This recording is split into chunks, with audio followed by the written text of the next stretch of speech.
Hey, what's good, people?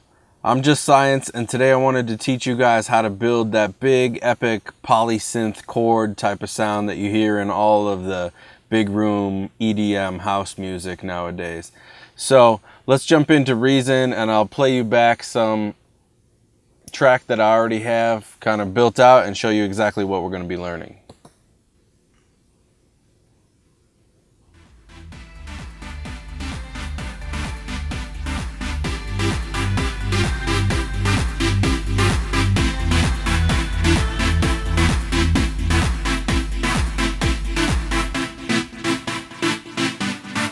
All right, so this is the sound we're really going for.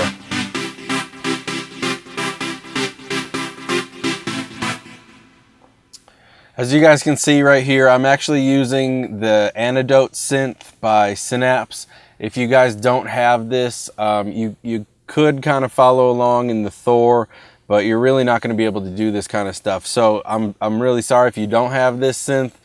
You really might just have to skip past this tutorial, but if you do have this synth or have the money to go buy it, it's one of my favorites. Definitely check it out, or at least give it a trial and go through the tutorial with us. So this is the preset one. Let's kind of start over from scratch, and I'm going to go in here and create a new instrument. And for those of you guys who follow along, you know I have these blank instruments already kind of pre-built, so it makes it really fast for me. I have an Antidote right here already set up and ready to go. So if I flip the rack around, I'm actually using the Auto Theory machine, which will give me chords by just playing single keys on the keyboard. It's really easy when you kind of are in a rush or you don't have the creative skill that you need for the day. You can plug this thing in and get some really good chord progressions out of it without having to think too much. So for you guys, I would say pause the video real quick and go in and program in a chord progression that sounds good to you, just using the basic synth that comes initialized in the Antidote. I don't want you to tweak it out yet. Just make something that sounds good with just a simple oscillator, and then you know it's going to sound good later on down the road. What I'm going to do is take this Auto Theory, and right now it's going into the gate and CV of my original version of this synth, and I'll just close this one down. And I'm now going to take the gate from here, and I'll actually put it into the sequencer of the combinator, and then the note goes into the CV. And now this machine here is controlling the chords that are going to play through this Antidote synthesizer. So program your own chords in if you don't have these machines. Let's get into the actual creation of this synth. So what I want to start off with is oscillator 1. We're going to change this to the WT Fat Saw. I want to give it a bit of detune. We're going to put it at around 55, 57 looks good. The spread should be up around 75%. Let's go through. Okay, so that's what we have so far there. I'm going to give it a little bit of modifier. We'll put that up at around 45%. That part's really subtle.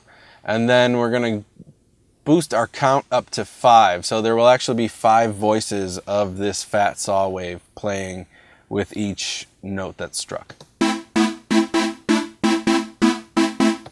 So you hear how that really kind of fattened it up right away. And that's one of the beautiful things about this synthesizer specifically.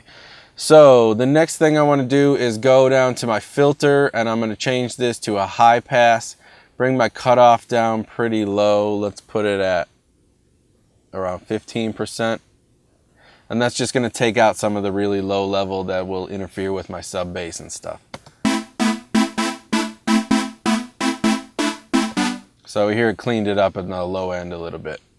The next thing I want to do is go to my modulation matrix, and in slot 1 I want to choose the mod envelope. In slot 2, I want to choose my fine pitch.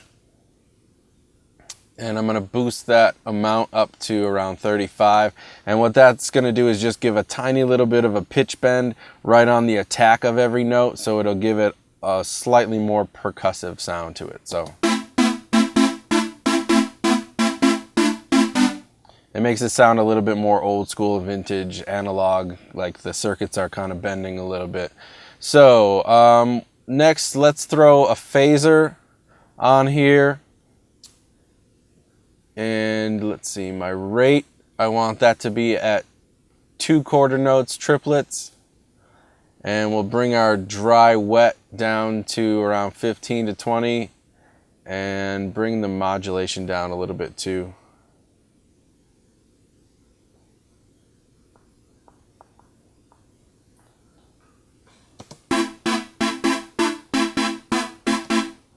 Okay. Next, I'm going to add some delay, and I want that dry wet to be at 20.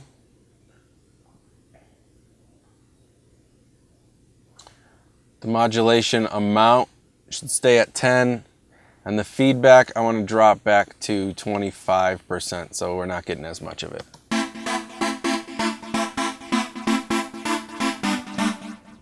Okay, cool. So lastly, the reverb, we'll add some of that.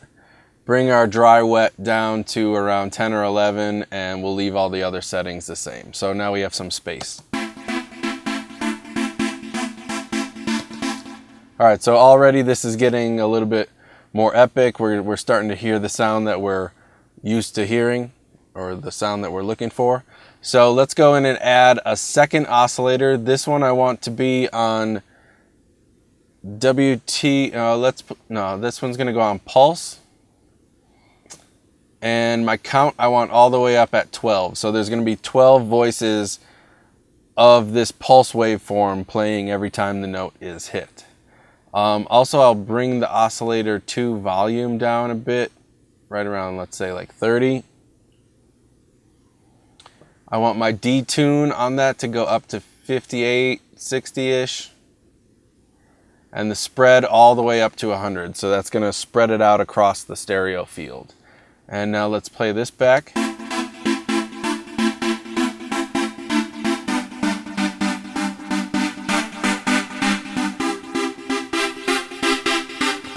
So you can hear what we're adding there. It's really just kind of a higher pitched, almost noisy, metallic kind of sound. And we're just putting that in right around 30-35%. So let's see.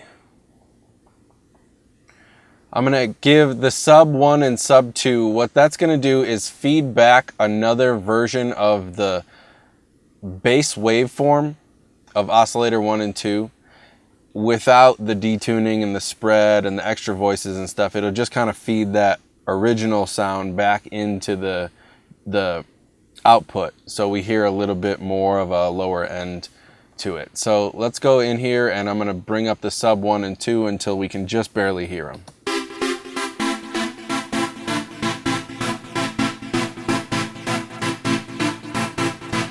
All right, so you heard that I kind of fattened up the low end of it, give it a little bit more of a ringing tone, but still we have the high pass on there, so it's not affecting our sub level frequencies. The next thing I want to do, now that our basic synth is done, add a little bit of EQ, so make that active. I want my mid-range frequencies around 700, maybe 725 at a tight Q, so let's bump that up to about 2, and I want them to come down like 3.5 decibels. So I'm scooping out a bit of the mid-range in this synthesizer, and it will then accent the lower mid-range and the upper high range of the sound, because we're kind of scooping out the middle.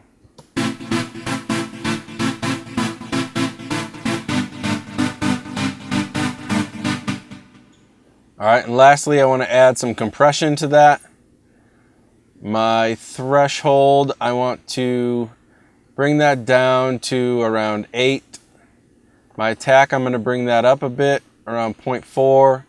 My release, I can leave that where it is, and let's actually give this a little less wet. Around 35%. So that way we kind of have a parallel compression thing happening and we're not destroying too much of the dynamics of this big epic synth.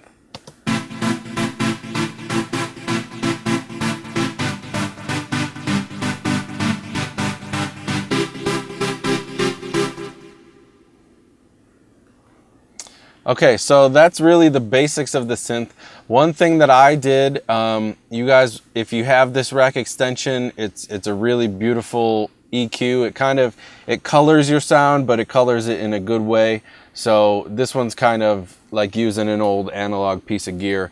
I brought this one up and just put it on the guitar metal pre-made patch. And I brought my high-end roll-off up to 18 instead of 12. And then what else did I do? I believe I brought down the gain of this 180 just a touch. So let's listen to that with the bypass on and off and see what it does to the sound.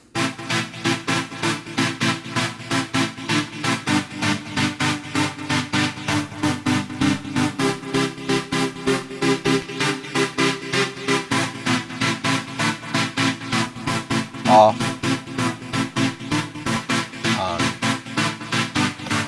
So it really just kind of brightens it. It lifts it up above the bass and the drums and the kick and that stuff that's going to be going on. Really makes it pop out of the speakers a little bit more. You know, it sounds like it's thinning out maybe a bit too much just from the soloed out instrument, but once you get it in there with the drums and the bass and stuff, it really kind of fits in there better. One last thing I actually did was in my mixer channel, right here in the dynamics, if I right click on that, you can see I have a sidechain combinator, and this is actually available at indeeparts.net/shop. Go there, or you can also watch the tutorial. I'll teach you how to build it. And what this is doing is if I choose to send the output 3 and 4 into my dynamics here, I then have a signal, a 4 on the floor kick drum signal that's going through to right here, this key inside the compression unit on my SSL. This is actually going to start ducking out the synthesizer every time the kick hits. So let's turn that on.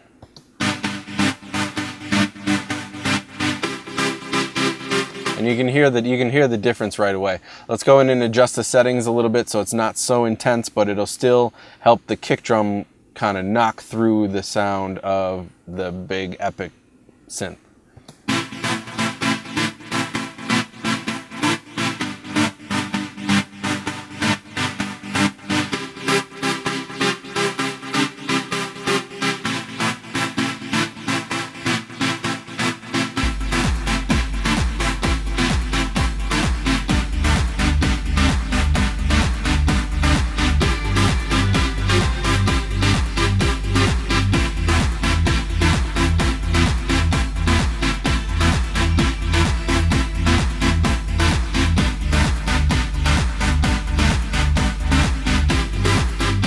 So that's how you build a big epic poly synth to get those smashing big room club hits.